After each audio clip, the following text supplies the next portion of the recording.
धर्मवीर छत्रपती संभाजी महाराजांचा अंत कसा झाला? एका जाज्वल्य तेजपुंज धर्माभिमानी पर्वाचा एवढा क्रूर शेवट ही शोकांतिकाच आहे. नमस्कार, जैतू जैतू हिंदू राष्ट्रम या यूट्यूब चॅनलवर आपण ऐकत आहात बलिदान मासानिमित्त धर्मवीर संभाजी राजांविषयीचा खरा इतिहास. शिवाजी महाराजांच्या मृत्यूनंतर संभाजी राजांनी स्वराज्यासाठी आपले प्राण पणाला लावले. औरंग्याला तर त्यांनी सळोकी पळोच करून सोडले होते.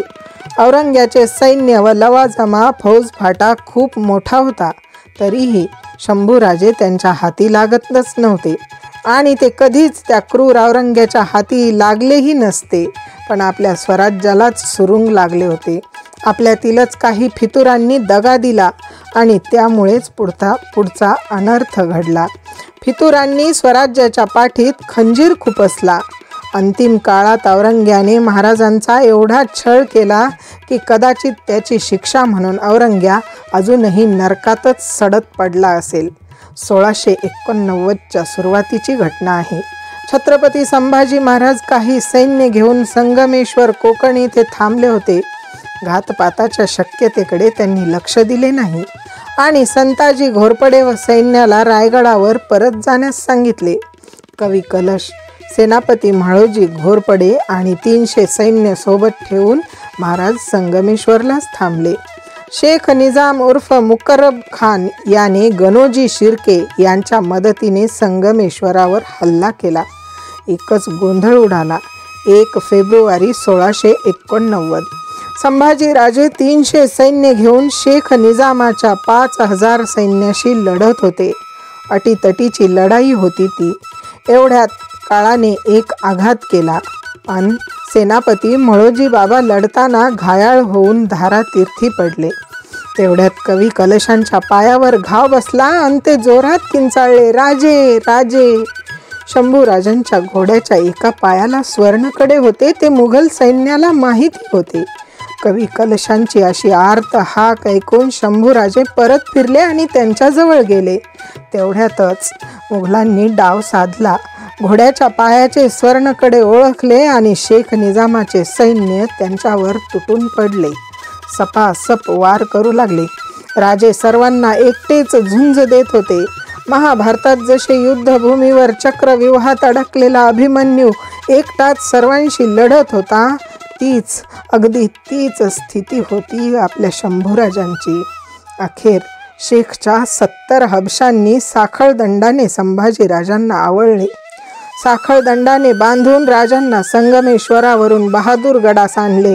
होय, तोच बहादूरगड ज्याला आता आपण अभिमानाने धर्मवीर गड म्हणतो. तिथे छावणीत औरंग्या बसलेलाच होता. कवी कलश आणि शंभूराजे यांना समोर आणले. औरंग्या खूप खुश झाला.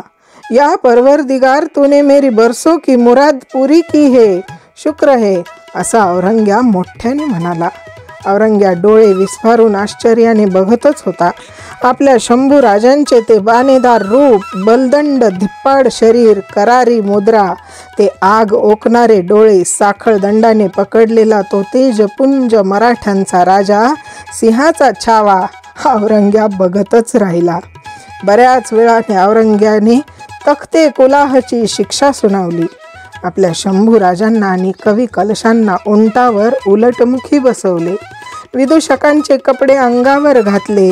लाकडी फळ्यांचा खोडा मानावर ठेवला. त्याला दोन्ही हात बांधले होते. त्या खोड्याला घुंगरं बांधली होती. अशी धिंड काढली. मुघलांनी ईदपेक्षाही मोठा आनंदोत्सव साजरा केला. त्या दिवशी दुतर्फा उभे असलेले मुघली सैनिक आपल्या राजांना व कवी कलशांना त्रास देत होते. त्यांची इतकी क्रूर विटंबना केली हो त्या औरंग्याने. औरंग्या सतत शंभूराजांना म्हणायचा, इस्लाम कबूल कर, धर्मांतर कर, तुझ्या गुप्त खजिन्याची माहिती दे, मुघल सैन्यातले फितूर जे तुला सामील आहेत ते मला सांग. परंतु बाणेदार व्यक्तिमत्वाच्या आपल्या शंभूराजांनी ढुंकूनही त्याच्याकडे बघितलं नाही. आता मात्र औरंग्या भलताच चिडला. त्याने सैन्याला आपल्या राजांचे हाल करण्याचे आदेश दिले. सैनिक राजांच्या शरीरावरची चामडी ओरबाडायचे, त्यांना खाली लोळवायचे. औरंग्याचे सैनिक शंभूराजांना जेवण द्यायचे. पुढे शंभूराजेंनी जेवण नाकारले तर ते जबरदस्तीने तोंडात अन्न घालायचे, पण शंभूराजांनी अन्न घेणे बंद केले. मग औरंग्याच्या सैनिकांनी तोंडात सळई टाकून जीभच छाटली. डोळ्यात तप्त सळई फिरवून डोळे काढले. अगोदर एक हात छाटला, नंतर दुसराही छाटला. एवढा त्रास सहन करूनही शंभूराजे थोडेही डगमगले नाहीत. धर्मांतर करण्यास तर तयारच झाले नाही तो. अखेर क्रूरपणे तलवारीने महाराजांचे शिर कापले गेले. उरलेल्या शरीराचे तुकडे तुकडे करून तुळापूर वडूच्या परिसरात फेकले. धगधगते शौर्य क्रूरपणाच्या कळसाने नमले. इतका भयानक मृत्यू आजपर्यंतच्या इतिहासात कोणत्याही राजाला आलेला नाही. तो धर्मवीर, स्वराज्य रक्षक, बलशाली, अतिपराक्रमी अशा आपल्या संभाजी राजांना आला. आजही वडू, बुद्रुक, तुळापूरला अखंड ज्योत तेवत आहे. धगधगत्या शौर्याचं प्रतीक आहे ती ज्योत. अमोघ कीर्तीचा दीपस्तंभ आहे. हिंदवी धर्माभिमान त्यागाचे स्मारक आहे. आपल्या संभाजी राजांचा कीर्तिस्तंभ आहे. 40 दिवस साक्षात मृत्यूचे तांडव सहन केले आपल्या शंभूराजांनी. शंभूराजांचे वीरमरण धर्माभिमानी नवयुवकांना नक्कीच प्रेरणादायी ठरेल. छत्रपती शिवाजी महाराजांच्या निधनाने पोरके झालेलं अवघं 23 वर्षाचं कोवळं पोरते स्वराज्याची जबाबदारी अंगावर घेतली आणि छत्रपती झाले. क्रूर औरंग्याला 9 वर्ष झुंजवलं, अक्षरशः सळो की पळो करून सोडलं.